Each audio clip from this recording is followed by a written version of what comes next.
Spune-mi, te rog frumos, Iulian, unde te afli, cu cine ești și ceea ce vezi? Mă aflu într-o sală de expoziție de artă. Ne aflăm în Londra și mi-ajunge informația că această sală se află în Long Street. Aici văd o domnișoară de origine americană care a emigrat în Londra pentru a-și finaliza Academia de Pictură. Și această domniță este Alexandra. În această sală de expoziție ea expune câteva din tablourile ei. Și mi-ajunge cuvântul renasciment, că tablourile ei sunt în stilul respectiv, renascimental. Excelent. Mai exact în ce an? 1887.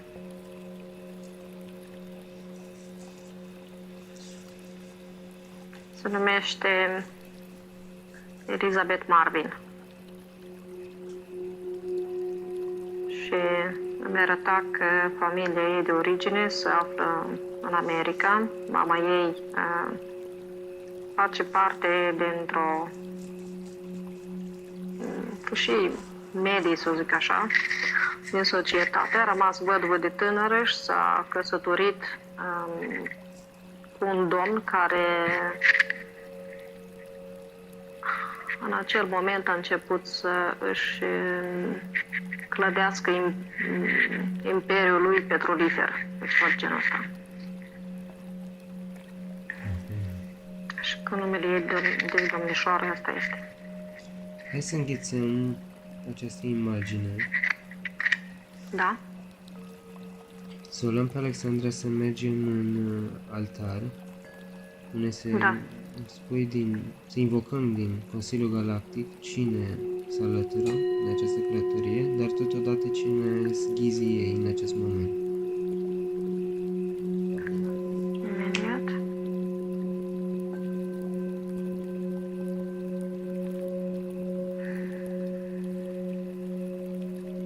În stânga lui Alexandra s-a alăturat o femeie cu o înfățișare orientală, și anume chinezească. Îmi spune că este un aspect de-a lui Kuan Yin. Ok. Și că este ghidul lui Alexandra din ultimele 8 vieți.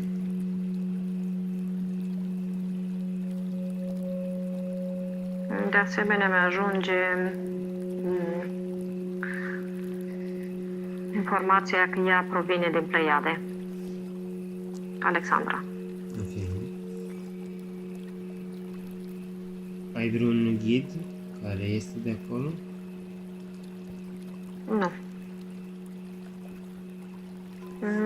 Ea însăși este ghidul ei. Din câte observ, este îmbrăcată într-o specie de uniformă care are o reprezentanță, reprezintă un departament, o societate, vreau să înțeleg ce anume. Dă-ți timp și accesează informația.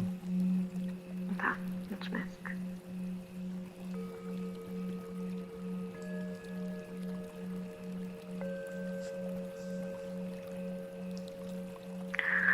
Mi-am arătat o sală în Pleiade și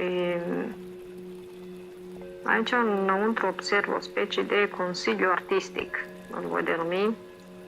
Este compus atât din bărbați cât și din femei și efectiv mi se spune că ei sunt reprezentanții acestui departament artistic, asta îmi vine. Ok. Dar aceste învățături artistice de unde le-au primit?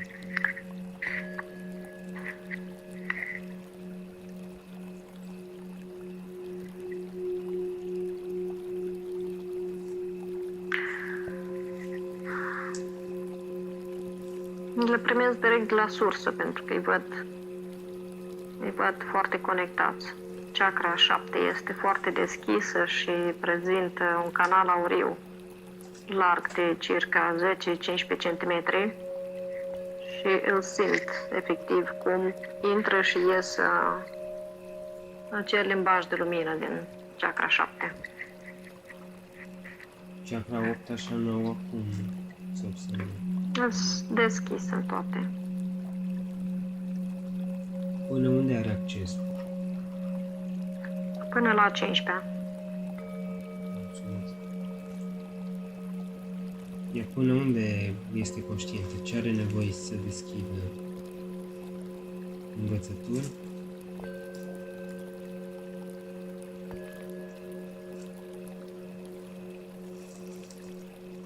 O văd în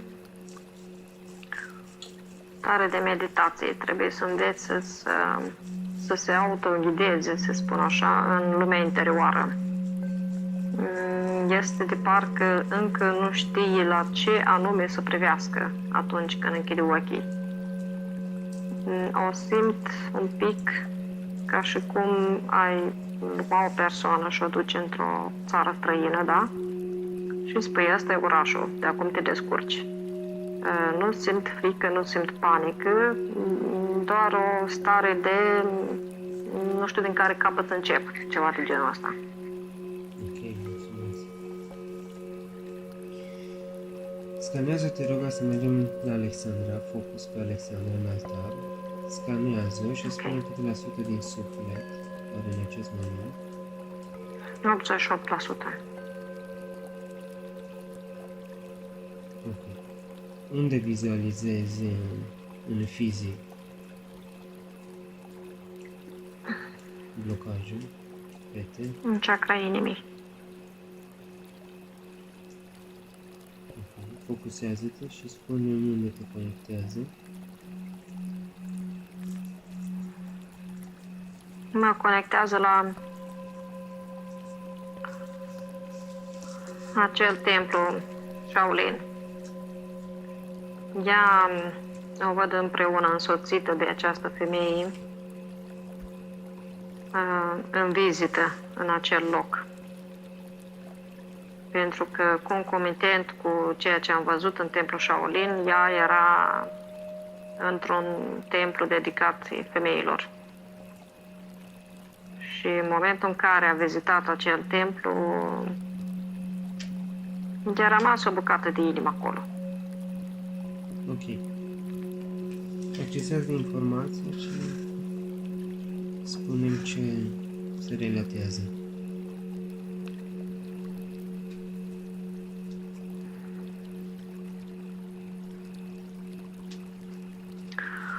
S-a îndrăgostit la prima vedere de unul din acei călugări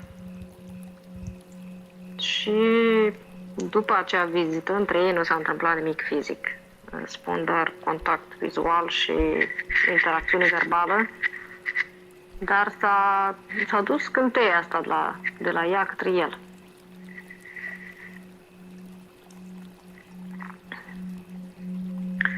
Și a rămas ca o punte, o conexiune. Este frumoasă, este aurie, cordonul este curat, dar a rămas energia aia de nu se poate. A rămas o ancoră energetică acolo. Exact, între cei doi, care astăzi pot să o dizolve. Dar cine este acel play? Este în jurul ei în momentul de față? Da, Și cine este? este lângă tine. Ok. Și atunci, cum s-a finalizat acea viață care a fost demersul?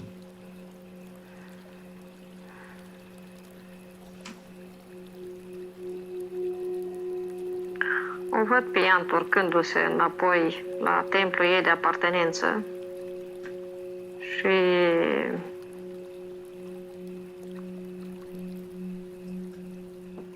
având conexiunea asta specială cu acel călugăr, cei doi au început să se întâlnească în energetic, în astral, pentru că erau ambii destul de puternici să o facă. Și relația lor s-a desfășurat în acest plan. Ea a dedicat, văd, și în acea existență mai multe picturi ochilor, în special. Ochii acelui călugăr i-a pictat de mai multe ori, împreună cu flori de cireș. Doar ochii și flori de cireș de jur împrejur.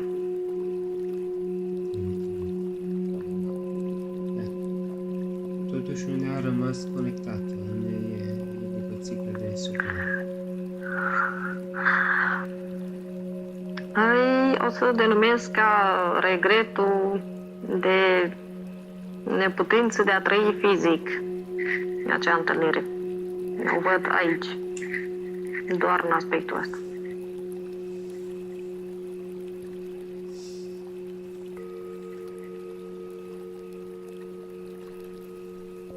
Ok. Hai să aducem cu acceptarea și cu iubire tot ce a fost acolo, să fie conștientizare. Da. Curăță dacă e ceva de curățat, să observ că e de sprijinit și orice canal energetic vine cu acceptare și cu iubire până în prezent.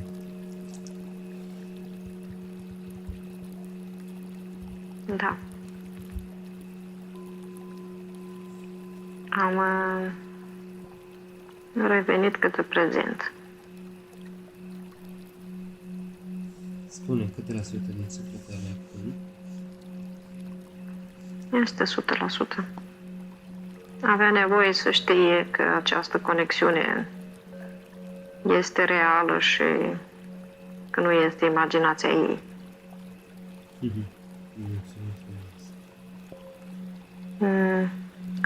Am captat-o ca o specie de... Am lăsat acolo o amintire ca să fie accesată atunci când o să înțeleg și când o să am nevoie de răspuns. Și acum a venit. Acum a fost momentul. Scanează din nou și spune-mi dacă are vreun chip, alte canale energetice care nu este conștientă în aura ei. Imediat.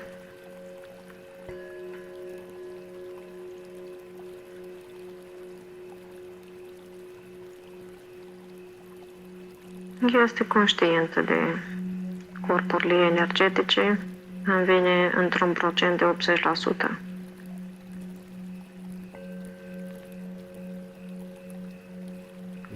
Să caut acum dacă sunt alte lucruri. Nu, momentan nu. Este totul curat. Atât posterior cât și anterior. Accesează familiile sufletești și vezi pe ce rețea a venit. Cât îți este permis. Pe canalul Pleiadian a venit. Ok, și acolo a luat ea naștere? Din care grup de suflete face parte? Poftim? Din care grup de suflete face parte? Ok.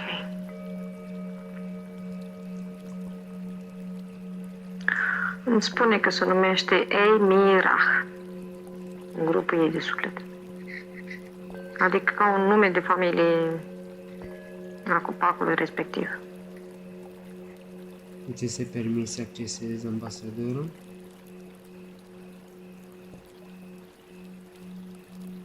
Nu. O văd tot pe ea.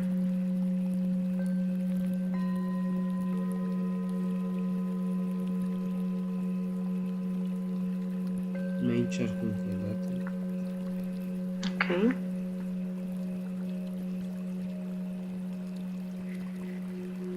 Este ea. Îmi spune că ea reprezintă familia ei aici. Și care este rolul acestei familii de suflete? Să aducă vibrații prin artă. Îmi arată că să observ detaliul că ea a pictat în toate viețile ei și a adus picturile către privirile oamenilor.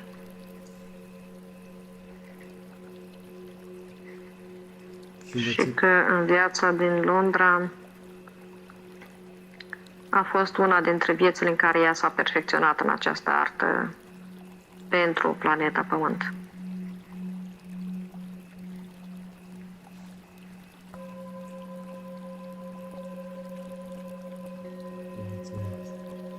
Hai să vedem, noi să ne întoarcem un pic în Londra. Da. Aici mai exact ce s-a desfășurat.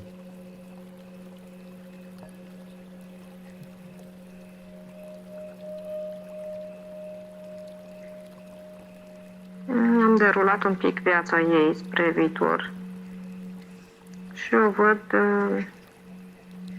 singură, nu se va căsători, va deschide galeria ei de artă.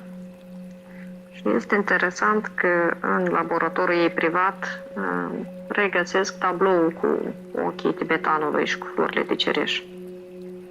Era conștientă și nu avea viață de el. Și ne ajunge informația că ea are acces la viețile trecute în proporție de 70% în acest moment.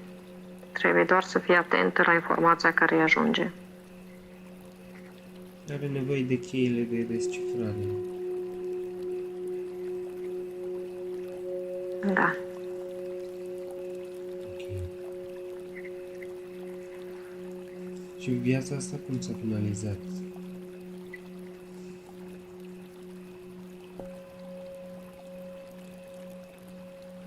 A plecat la vârsta de 77 de ani.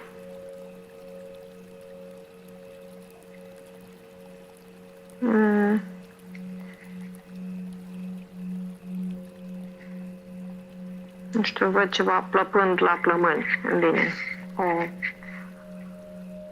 O stare de sufocare în zona plămânilor, partea de sus.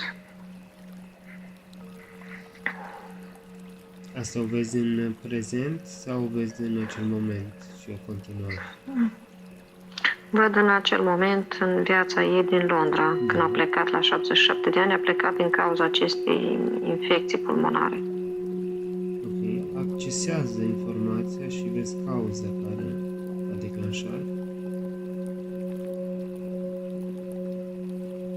Da, este pulmonită. Care a fost cauza care a determinat să ajungă în situația asta?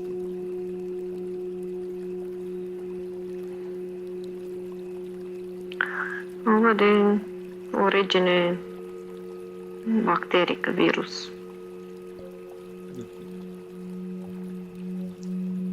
Acea parte energetică din zona plămânului continuă până în prezent?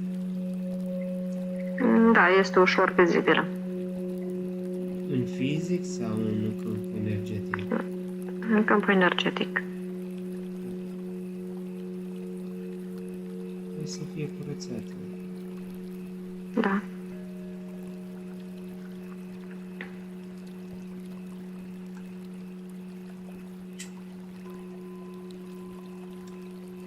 Ok. Am curățit-o. În timp ce o curățeam, m-a ieșit o imagine de pe pieptul ei și anume o femeie cu mâinile încrucișate pe piept. Am proiectat în acea imagine și am văzut inițiere în templele lui Isis. Îți este permis să accesezi? Încerc.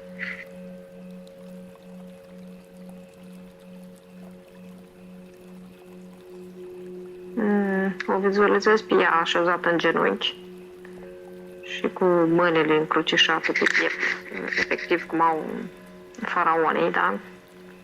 Și sunt câteva femei care merg în jurul ei circular și recită niște mantre, în timp ce o tămăie cu... Da, e un fel de botez, pentru că după aia, când cele 7 femei termină de recitat aceste mantre, se opresc și îi vine vărsat pe creștetul capului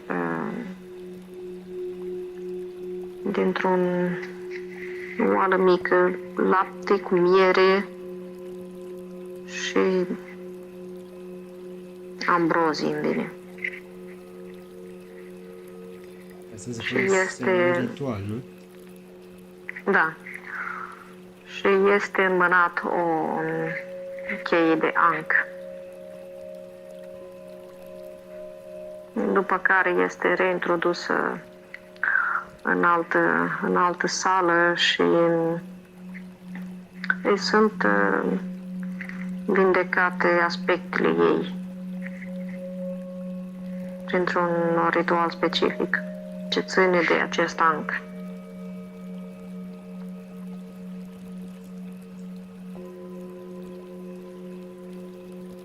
Acest... Dar nu mi este permis să descriu ce se întâmplă. Mai este cineva acolo? Nu, sunt preotesele și cu ea, dar mi-au făcut semn că nu pot să pun în cuvinte ceea ce văd și doar să înțeleg latura energetică a ceea ce se întâmplă. Ok. Accesează doar latura energetică, preia informații și când va fi momentul, o să fie accesibil. Bine. Ok. M-am întors în prezent. Ok, mulțumesc. Vedi încă o dată zona pieptului, vezi cum o observi? Este ok. Hai să mergem pe partea fizică și spune-mi ce observi.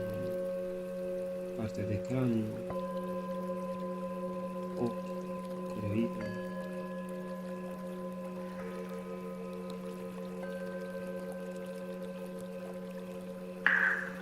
O să încep cu partea de sus. Îmi vine insistent imaginea unei păsări de flamenco și că trebuie să o spun. Ok. Este animal de putere? Da.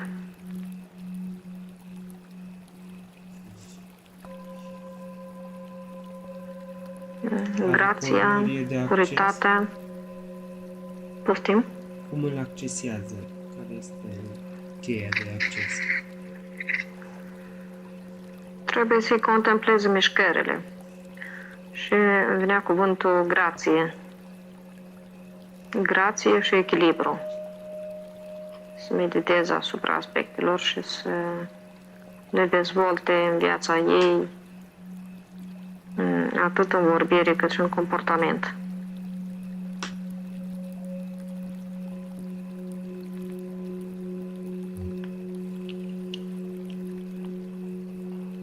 Chiar poate chiar picta.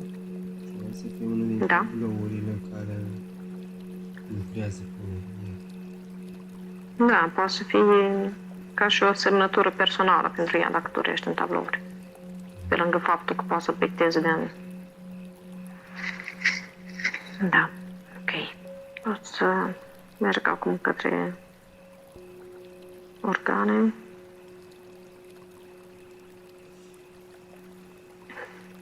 Creierul este ok.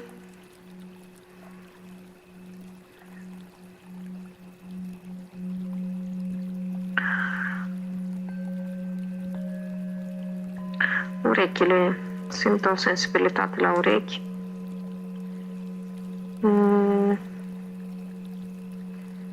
Dar în același timp aud niște sunete.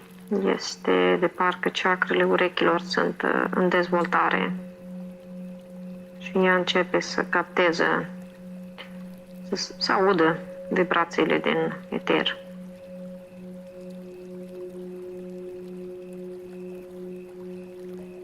Are și ea ceea ce se numește urechea muzicală. Are acces la frecvențe mai înalte, cum să spune între Da, da. câmpurile ei se dezvoltă, frecvența celulei este mult mai rapidă, trăirile, Da. metabolismul, toate. Ok, continuă. Scanare, te rog. Da. Tiroida văd ok.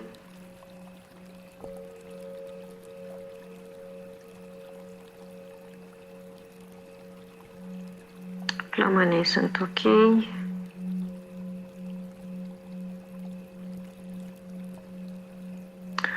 Stomacul este ok, dar îmi vine ca un desen, în specii de zigzag, este de parcă a avut în trecut unele dereglări de digestie.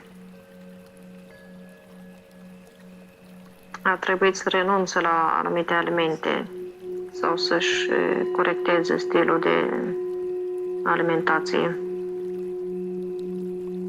Ce mâncare, ce pH simți că este în mânci? Adică care este partea pH-ului în momentul de față? Mai alcalin, mai acid? Îmi vine cifra 5,6 și insistă imaginea, nu știu, ori ea este sensibilă la fasole, la proteina fasolei, ceva legat de fasole. Nu e ok pentru digestia ei.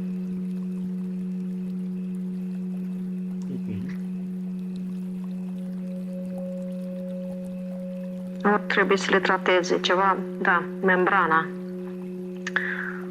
Membrana din fasole. Ok. Îți este permis să accesezi informația la care substanță?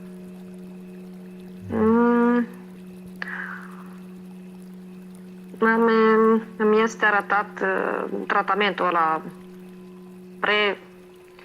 pregătirii, ca să spun așa, în care fasolele vin puse în apă caldă, da? Ca ele să se întâmple procesele alea de... Nu găsesc termenul corect. Prefierbere. Așa, da. Să nu mănânci fasole care nu a fost tratată cu etapa respectivă, pentru că o deranjează, îi dereglează digestia. Excelent, mulțumesc.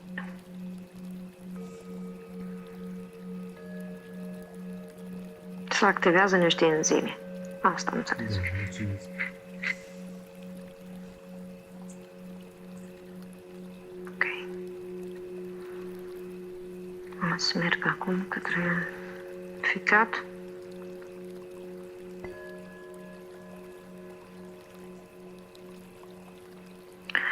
Ficatul este un pic palid la culoare.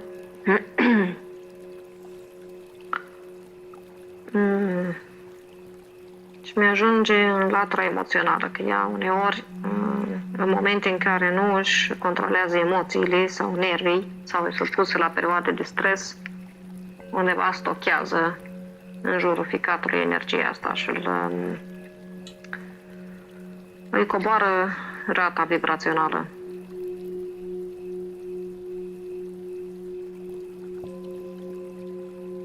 Hai să fie curățată acolo. Da. O să o ridic și o să-i dau un impuls.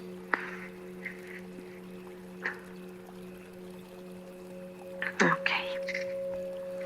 Accesează informația și spunem pe ce factor se ansamblează acel stres și care e cauza, de ce gânduri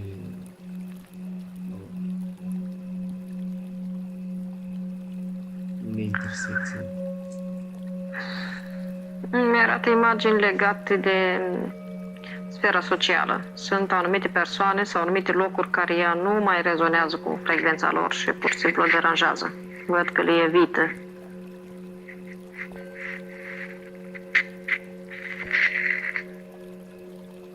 Pentru că mi-arată imagini de întâlniri sociale. Sau ea s-a izolat în ultimul timp de anumite cercuri de prietenii, să le spun așa.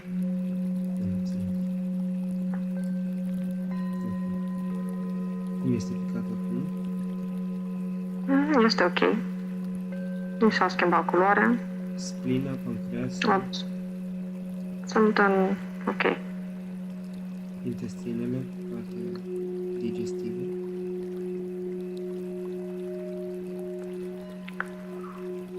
Ok, da. Culoarea și lumina sunt frumoase.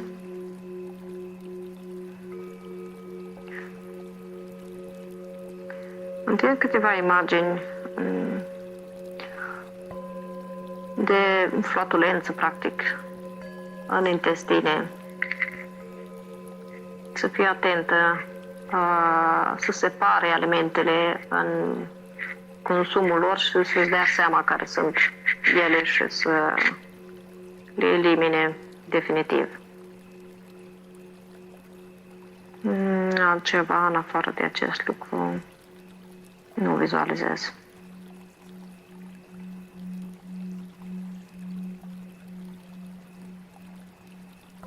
Da, în corpul ei nu mai accesează anumite bacterii și paraziți. Adică frecvențele s-au schimbat. Da.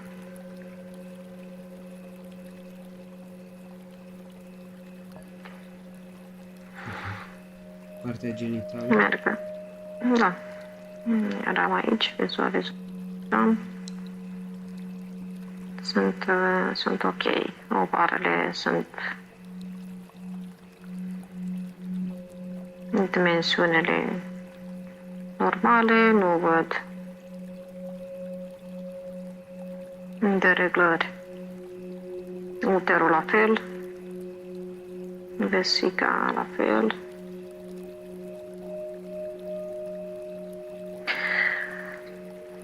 Ce mi-ajunge din corpul ei în totalitate este, de parcă ar lipsi un pic de expunere la razele solare, un pic de prană solară.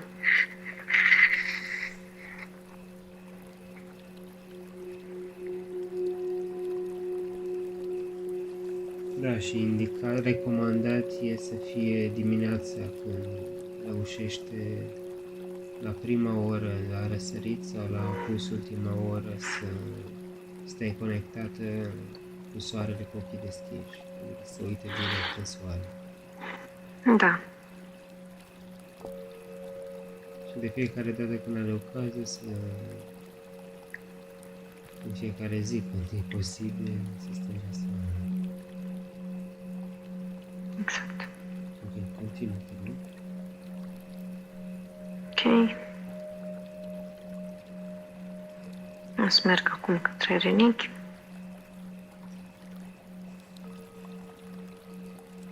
În coloana vertebrală văd armonioasă. Rinichii sunt bine. Țesuturile musculare la fel, arată frumos. Sunt tinse. Ok.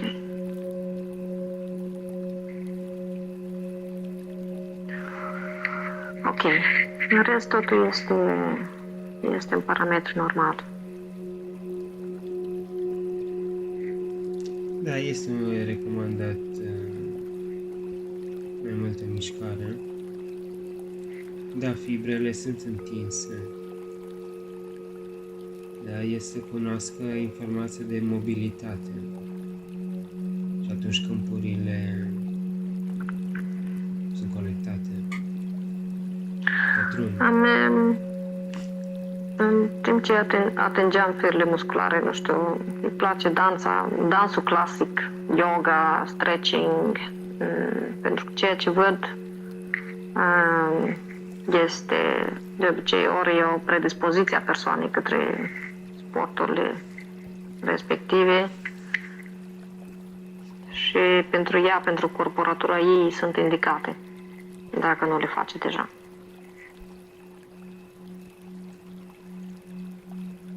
Da.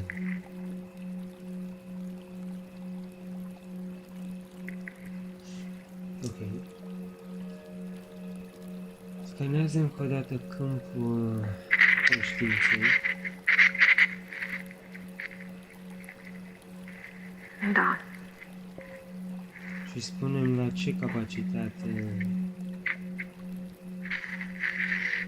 este pregătit să funcționeze și pe aceea la ce capacitate e să ajungă.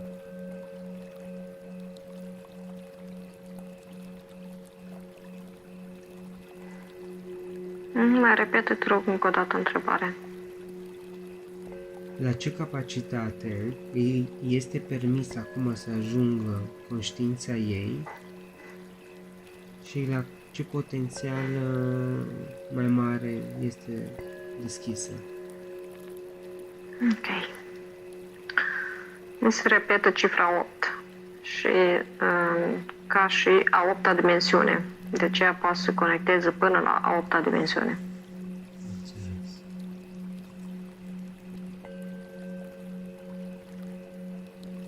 Va reuși prin intermediul geometriei sacre. Acolo are o parte din...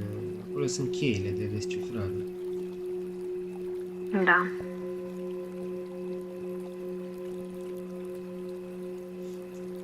Ok.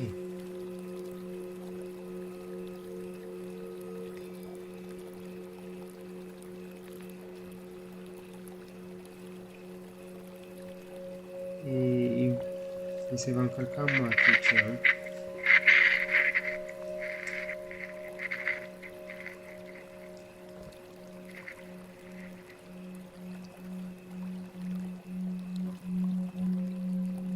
La 12 milioane la sută.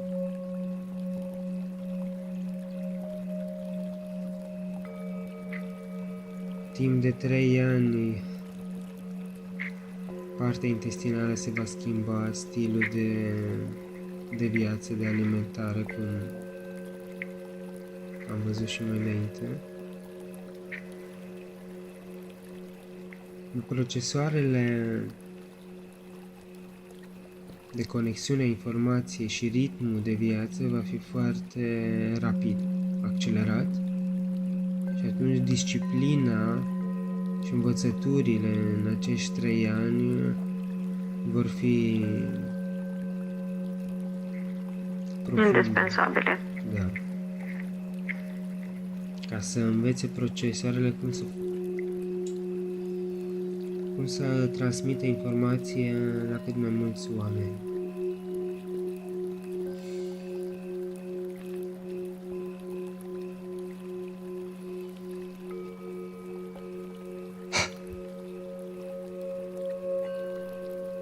S-a activat o coloniță de cifre aurii pe partea stângă. Și în această coloniță sunt preponderent 4 cifre. 0, 1, 8 și 9, care se alternează în mișcări.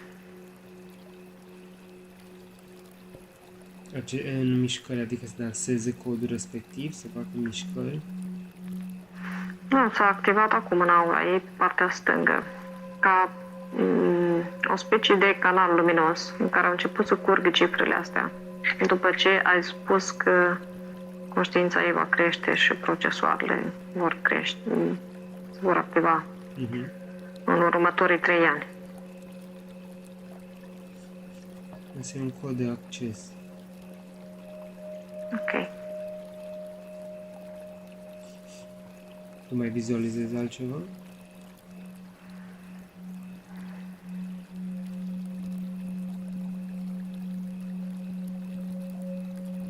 Nu.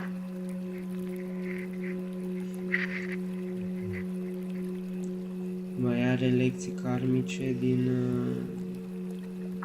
această viață formată, din celelalte vieți?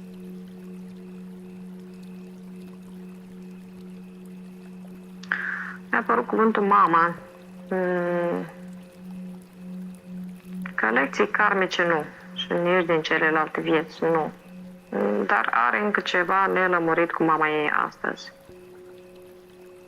Și știe atât că trebuie doar să facă la ultimul pas de acceptare.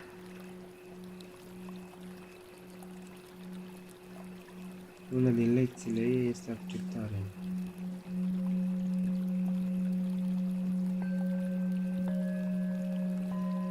Chiar și lecție karmică.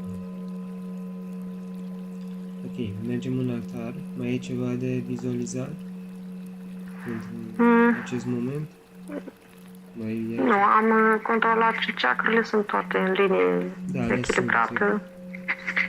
Sunt ok.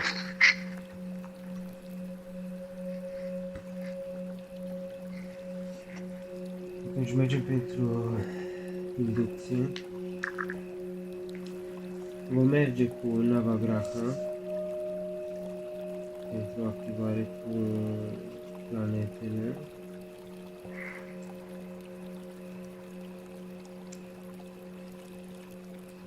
Și pentru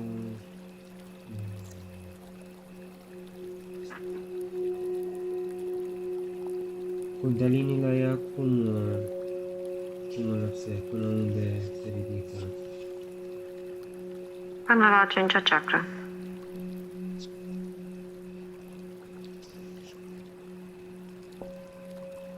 Ok, voi merge cu activarea zeiței războinice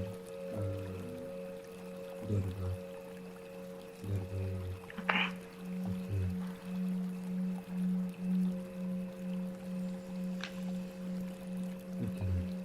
Hare Krishna, Hare Krishna, Hare Krishna,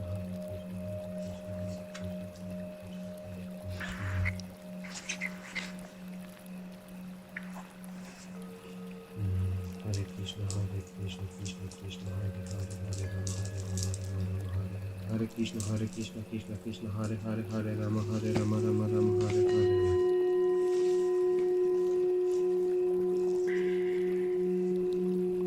Om Im Om Shi Om Klim Om Shi Om Shu Om Klim Om Klim Om Dum Om Klim Om Klim Shrim Om Im Om Shi Om Klim Om Shi Om Shu Om Klim Om Klim Om Dum Om Klim Om Klim Shrim Hare Krishna. Iulia, poți să închizi, te rog, microfonul. Imediat. Îți mulțumesc frumos.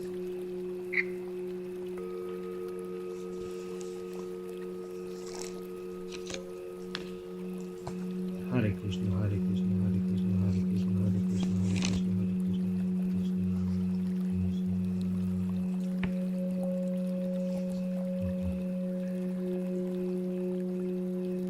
Om Dam Durgaye Namaha, O Dam Durgaye Namaha, O Dam Durgaye Namaha, O Dam Durgaye Namaha, O Dam Durgaye Namaha, O Dam Durgaye Namaha, O Dam Durgaye Namaha, O Dam Durgaye Namaha, O Dam Durgaye Namaha, O Dam Durgaye Namaha, O Dam Durgaye Namaha, O Dam Durgaye Namaha, O Dam Durgaye Namaha, O Dam Durgaye Namaha. Om Dam Durgaye Namaha, O Dam Durgaye Namaha, O Dam Durgaye Namaha, O Dam Durgaye Namaha, O Dam Durgaye Namaha, O Dam Durgaye Namaha, O Dam Durgaye Namaha, O Dam Durgaye Namaha, O Dam Durgaye Namaha, O Dam Durgaye Namaha, O Dam Durgaye Namaha, O Dam Durgaye Namaha, O Dam Durgaye Namaha, O Dam Durgaye Namaha, O Dam Durgaye Namaha, O Dam Durgaye Namaha, O Dam Durgaye Namaha, O Dam Durgaye Namaha, O Dam Durgaye Namaha. O Dam Durgaye Namaha, O Dam Durgaye Namaha, O Dam Durgaye Namaha, O Dam Durgaye Namaha, O Dam Durgaye Namaha, O Dam Durgaye Namaha, O Dam Durgaye Namaha, O Dam Durgaye Namaha, O Dam Durgaye Namaha, O Dam Durgaye Namaha, O Dam Durgaye Namaha, O Dam Durgaye Namaha, O Dam Durgaye Namaha, O Dam Durgaye Namaha, Om Dam Durgaye Namaha, O Dam Durgaye Namaha,